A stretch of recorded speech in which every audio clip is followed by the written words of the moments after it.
অপ্ৰয়োজনীয় অদক্ষ আছে গৰু নাবাই ভাল তাতকৈ নথকাই ভাল কেৱল সাদামলি টোপনিয়াই সময় নষ্ট কৰা একাংশ মন্ত্ৰী বিধায়ককো ছাটাই কৰাৰ সিদ্ধান্তটো লওক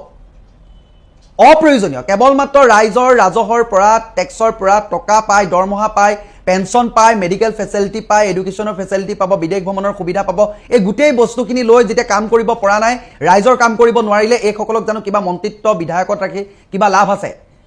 60 বছৰ 70 বছৰ কোনো ধৰণৰ কথা নাই ক্ৰাইটেৰিয়া ৰাজনৈতিক নেতা মন্ত্ৰীসকলৰ বাবে কেৱল চৰকাৰী চাকৰিয়ালসকলৰ বাবে কেৱল 60 বছৰটো নিৰ্ধাৰণ কৰিলে এই কথাটো যুক্তিযুক্ততা নহব এনেকুৱা এখন আইন প্ৰণয়ন কৰিবলৈ চেষ্টা কৰক যে 40 বছৰত এজন ৰিটায়াৰমেন্ট হ'ব লাগিব 60 বছৰত এজন ওলাব লাগিব ৰাজনৈতিক জীৱনৰ পৰা তেখেতে অৱসৰ ল'ব লাগিব ও একে অসমৰ ৰাজ্যৰ বৰ্তমান সময়ত কোন ধৰণৰ সমস্যা নাই আমাৰ কেৱল সমস্যা আছে যদি অসমত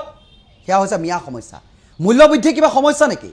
এই 3 টকা 4 টকা এটা মূল্য বৃদ্ধি হতে আপোনালোকে ইমান কিয় চিঞৰ বাখৰ কৰিছে আমিতো আশা কৰিছো দেশখন তথা ৰাজ্যখনৰ উন্নয়নৰ বাবদ আমিতো 50-60 টকা যদিও মূল্য বৃদ্ধি হৈ যায় প্ৰতি লিটাৰ পেট্ৰলত বা অন্যান্য সামগ্ৰীসমূহত আমাৰ একো টেনচন নাই আমাৰ মূল্য বৃদ্ধি সমস্যা নহয় আমাৰ মূল সমস্যা হৈছে মিয়া আপুনি কাপোৰ পিন্ধি আছে আপুনি কাপোৰ পিন্ধি থাকক আপোনাৰ গাৰ কাপোৰ যেতিয়া খুলিবলৈ আৰম্ভ কৰিব তেতিয়া কিন্তু আপোনালোকে ৰাজপথত প্ৰতিবাদ কৰিবলৈ ওলাই আহি একো লাভ নহব আপুনি পিন্ধি থকা কাপোৰযোৰ গাত কিমান দিন থাকিব এই কথাটো আপোনালোকে বৰ্তমান সময়তে ভবাটো অত্যন্ত জৰুৰী আমাৰ মূল সমস্যা হিচাপে এই হিন্দু মুছলিমৰ ওপৰতে মই কথাটো কলো এই যে মূল্য বৃদ্ধি হ'ব এই মূল্য বৃদ্ধি কোনো হিন্দু বা মুছলমান বা আঁচনি পোৱাসকল বা কোনোবা দলৰ সমৰ্থক সেইসকলক পৃথকে পৃথকে নিদিয়ে প্ৰতিজনৰ ওপৰত একেধৰণে এই মূল্য বৃদ্ধিয়ে ভালকৈ মাধমাৰ খুধাব আৰু বৰ্তমান সময়ত দল সংগঠন বিৰোধী সজাগ জনতা লেখক বুদ্ধিজীৱী কোনো নাই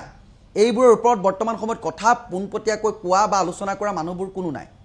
বৰ্তমান সময়ত পেট্ৰলত বৃদ্ধি পাইছে 3 টকা 14 পইচাকৈ আৰু ডিজেলত বৃদ্ধি পাইছে 3 টকা 11 পইচাকৈ এই পেট্ৰল ডিজেলৰ মূল্য বৃদ্ধিয়ে সেই ৰেপিড' চালক সেই সাধাৰণ গাঁওখনৰ পৰা ওলাই আহি গুৱাহাটী মহানগৰীত এটা ৰুম লৈ খাদ্য সামগ্ৰী ইমান দাম দি কিনি অত্যাধিক বস্তুবোৰৰ দাম দি কিনি মিঠাতেল আলু মিঠাতেল পিয়াজ দাইল সবতে মূল্য বৃদ্ধি আৰু আজি পেট্ৰল ডিজেলত মূল্য বৃদ্ধি এই ব্লিংকিট কৰি বা অনলাইন ডেলিভাৰী খাদ্য ডেলিভাৰী দি যিটো লৰাই আজি গুৱাহাটী মহানগৰীত কাম কৰি আছে মাহেকৰ মূৰত এই ৰুম ভাড়াৰ পৰা আদি কৰি কাৰেণ্টৰ বিলৰ পৰা আদি কৰি পানী বিলৰ পৰা আদি কৰি সেই বাপেক মাকৰ যেতিয়া ঔষধ গীতা কিনিবৰ কাৰণে তাহাঁতি তৰপিব লাগিব বা চিন্তা কৰিব লাগিব তেতিয়াহ'লে ভাবক একাংশই এই বিষয়বস্তুবোৰ খুব তুলুঙা মন্তব্যৰে বিভূষিত কৰি আছে কিন্তু জীৱনত মই এইটো কাৰণে আকৌ কৈছো যে গাৰ কাপোৰগীটা আপুনি যেদিনাখন খুলি আজি বৰ্তমান সময়ত খুলিও গৈছে কিন্তু এজন মানুহকে সন্তুষ্ট কৰাত সকলো লাগি আছে যিদিনাখন আপোনাৰ গা উলংগ হৈ পৰিব সেইদিনাখন ৰাজপথলৈ ওলাই প্ৰতিবাদ কৰি কিন্তু লাভ নাই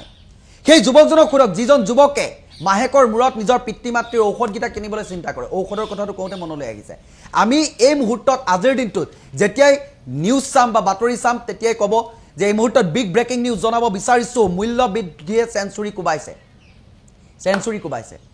নিৰ্বাচনৰ সময়ত যিবোৰ প্ৰতিশ্ৰুতি দিছিলে মূল্য বৃদ্ধিৰ হ্ৰাসৰ পৰা আদি কৰি সকলো চৰকাৰখনক এই কামবোৰ কৰিবলৈ আপোনালোকে প্ৰেছাৰ দিয়ক আপুনি কোনোবা এটা দলক সমৰ্থন কৰক একো ডাঙৰ কথা নহয় কিন্তু চৰকাৰখনে যেতিয়া কিবা এটা সিদ্ধান্ত ল'ব সৰ্বসাধাৰণ জনতাৰ মূৰত যেতিয়া মাধমাৰ পৰিব সমস্যাৰ সন্মুখীন হ'ব প্ৰতিজনে সেই চৰকাৰখন প্ৰতিজন সাধাৰণ নাগৰিকৰ অৰ্থাৎ অসমবাসী ৰাইজৰ হয় গতিকে প্ৰতিজন নাগৰিকে বেয়াটোক বেয়া বুলি ক'ব পৰা সাহসকন ৰাখিব লাগে সমৰ্থন কৰা মানে আপুনি যে বেয়াটোক যদি আঙুলি টুৱাব নোৱাৰো বুলি ভাবিছে তেতিয়াহ'লে আপুনি মূৰ্খৰ স্বৰ্গত বাস কৰাতকৈ কোনো গুণেই কম নহয়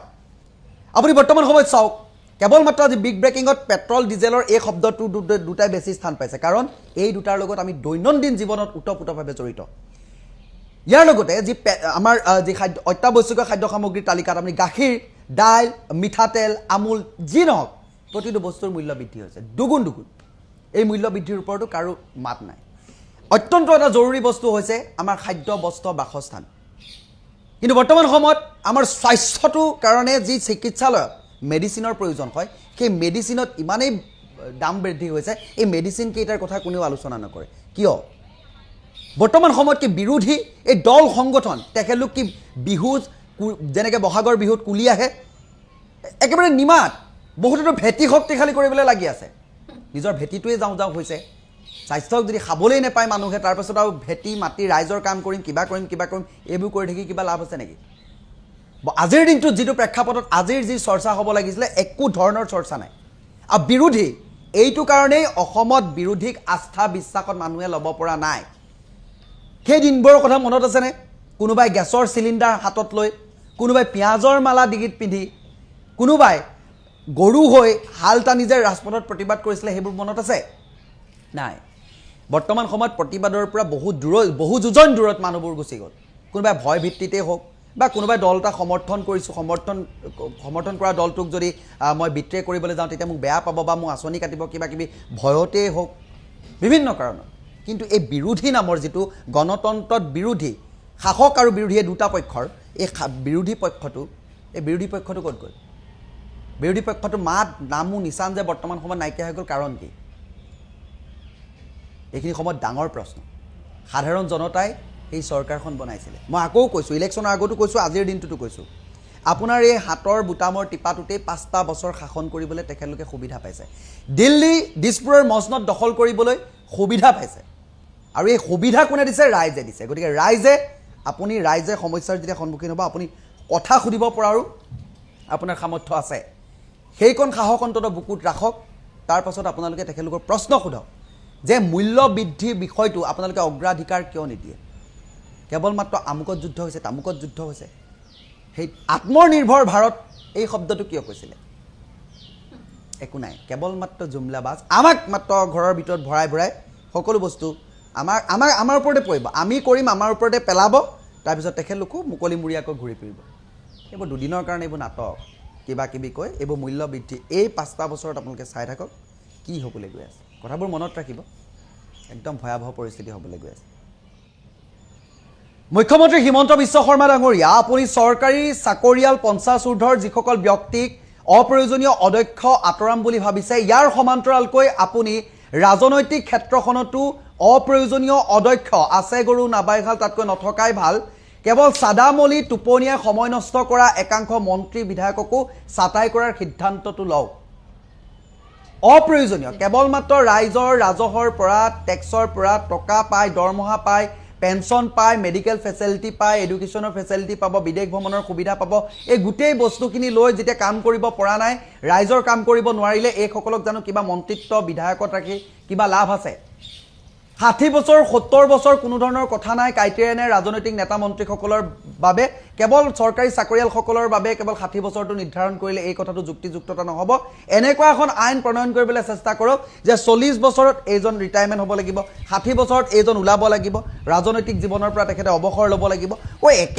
সকলোৱেও যদি এনেকৈ চকীখন ধৰি থাকে এই চৰকাৰী চাকৰিয়ালসকলেও যদি এনেকৈ চকীখন ধৰি থাকে নতুন নৱপ্ৰজন্ম গৈ তাত কেনেকৈ বহিব পাৰিব আপুনি এইটো কথাটো গুৰুত্ব দিব যে এই অদক্ষ আমি যে ক'লো আপুনি যেনেকৈ কৈছে চৰকাৰী চাকৰিয়াল যিসকল অদক্ষ অপ্ৰয়োজনীয় যিসকলে কামত আছে কিন্তু কাম কৰিব পৰা নাই হয় ছাটাই কৰক কিন্তু এই ৰাজনৈতিক নেতা কিছুমানো আছে বিধায়ক কিছুমানো আছে মন্ত্ৰী কিছুমানো আছে ডিপাৰ্টমেণ্টটো লয় কিন্তু কাম বোলা বস্তু একো নাই একদম জিৰ' ফপ গতিকে সেই ফপসকলক আমাক দৰকাৰ নাই যেহেতু আমাৰ ৰাজহৰ পইচাই তেখেতলোকে দৰমহা ল'ব আমাৰ ৰাজহৰ পইচাই তেখেতলোকে পৰিয়াল পোহপাল দিব আমাৰ ৰাজহৰ পইচাই তেখেতলোকে মেডিকেল ফেচিলিটি পাব আমাৰ ৰাজহৰ পইচাই তেখেতলোকে বিদেশ ভ্ৰমণ কৰিব আমাৰ ৰাজহৰ পইচাই বিলাসী জীৱন উদযাপন কৰিব কিন্তু আমাৰ হৈ একো নকৰে গতিকে এই আমাৰ হৈ যেতিয়া একো কৰিব পৰা নাই এই আমাৰ হৈ কাম কৰিব নোৱাৰা সকলোকো বিদায় দিয়াটো অত্যন্ত প্ৰয়োজন এই কথাটোতো গুৰুত্ব দিব বুলি আমি আশা কৰিছোঁ নমস্কাৰ মই পবিত্ৰ মুখ্যমন্ত্ৰী হিমন্ত বিশ্ব শৰ্মাই এটা গুৰুত্বপূৰ্ণ ঘোষণা কৰিছে যে 50 ঊৰ্ধৰ যিসকল চৰকাৰী চাকৰিয়াল আছে যিসকল অপ্ৰয়োজনীয় অদক্ষ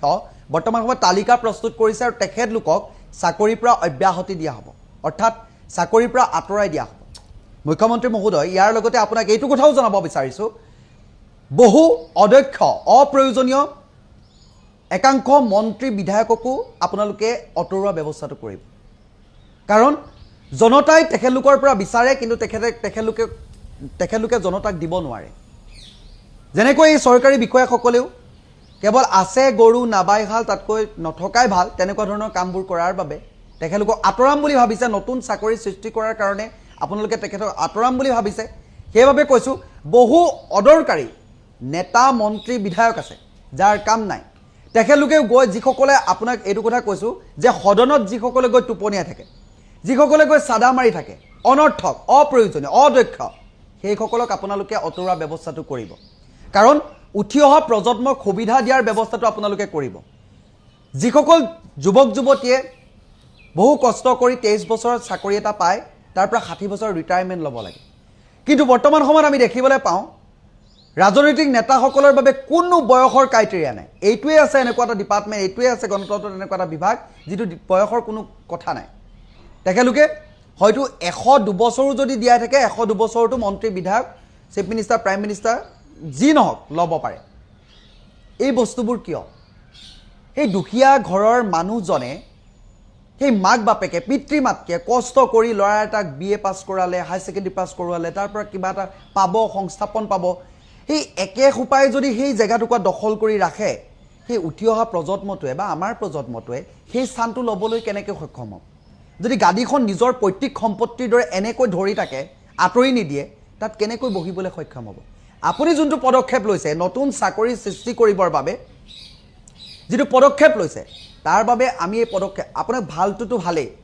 আদৰণি জনাম নতুন চাকৰি এটা সৃষ্টি কৰিবৰ বাবে খালী হ'ব লাগিব জেগা খালী হ'ব লাগিব নিযুক্তি দিব লাগিব কিন্তু সেই তাৰ লগে লগে এই বিষয়বোৰো যদি আপোনালোকে যদি চকু দিয়ে বা দৃষ্টি নিবদ্ধ ৰাখে দৃষ্টি নিক্ষেপ কৰে কেৱল চৰকাৰী চাকৰিয়ালে নহয় এই চৰকাৰী চাকৰিয়ালৰ সমান্তৰালকৈ এই নেতা মন্ত্ৰী বিধায়কসকলো সমানে খা সুবিধাৰ পৰা আদি কৰি দৰমহাৰ পৰা আদি কৰি সকলো বস্তু একেই পায় কিন্তু একেলোকৰ ক্ষেত্ৰত ক্ৰাইটেৰিয়া বোলা বস্তু একো নাই 60 70 80 75 যি নহওক চলি গৈ থাকে একেলোকৰো অধ্যক্ষ আপুনি যদি ভাবিছে ইয়াত অধ্যক্ষ কাম নাইকিয়া ৰাইজে আপোনালোকক দেখুৱাই দিব আপুনি অতৰাই দিলেই হৈ গ'ল ডিপাৰ্টমেণ্টটো লয় ডিপাৰ্টমেণ্টটো কাম চম্ভালিব নোৱাৰে যেনেকৈ কোনোবা জলসম্পদ হওক স্বাস্থ্যমন্ত্ৰী হওক শিক্ষামন্ত্ৰী হওক ডিপাৰ্টমেণ্টৰ কাম লৈছে কাম কৰিব পৰা নাই ডাইৰেক্ট যে আপোনাক দিছিলোঁ হয় আপুনি কৰিব পৰা নাই আপুনি আঁতৰি দিয়ক কাৰণ এনেকুৱা নতুন মুখৰ বহুত প্ৰয়োজন আছে সেই স্থানখিনি ল'বৰ বাবে গতিকে এই BA পাছ MA পাছ এই যিসকল শিক্ষিত যুৱক যুৱতী আছে তাহাঁতিও যাতে আহি কেতিয়াবা সেই স্থানটো ল'ব পাৰে কেৱল মন্ত্ৰী পুতেকেই যে মন্ত্ৰী হ'ব লাগিব বিধায়কৰ পুতেকেই যে বিধায়ক হ'ব লাগিব তেনেকুৱানো কোনো কথা নাই এই চেইন সিস্টেম মাৰ্কেটিং সিস্টেম এই বস্তুবোৰ বন্ধ কৰি আপুনি যেনেকৈ চৰকাৰী চাকৰিয়ালৰ ক্ষেত্ৰত কৰিব বিচাৰিছে তেনেকৈ ৰাজনৈতিক এই সেদামলা অধ্যক্ষ এই সকলৰ ওপৰতো অলপ টোপনিয়াই থকা এনেই সমষ্টিটোৰ পৰা প্ৰতিনিধি হিচাপে থকা এই এনেকুৱা এখিনিকো আপুনি ছাটাই কৰিলে আমি ভাল পাম অন্ততঃ এই দুইটা বিষয় বৰাবৰ হ'ব লাগে এক লাগিলে আপুনি চৰকাৰী চাকৰি দ্বিতীয়তে এই ৰাজনৈতিক নেতাসকলক কথাষাৰ গুৰুত্ব দিব বুলি আমি আশা কৰিম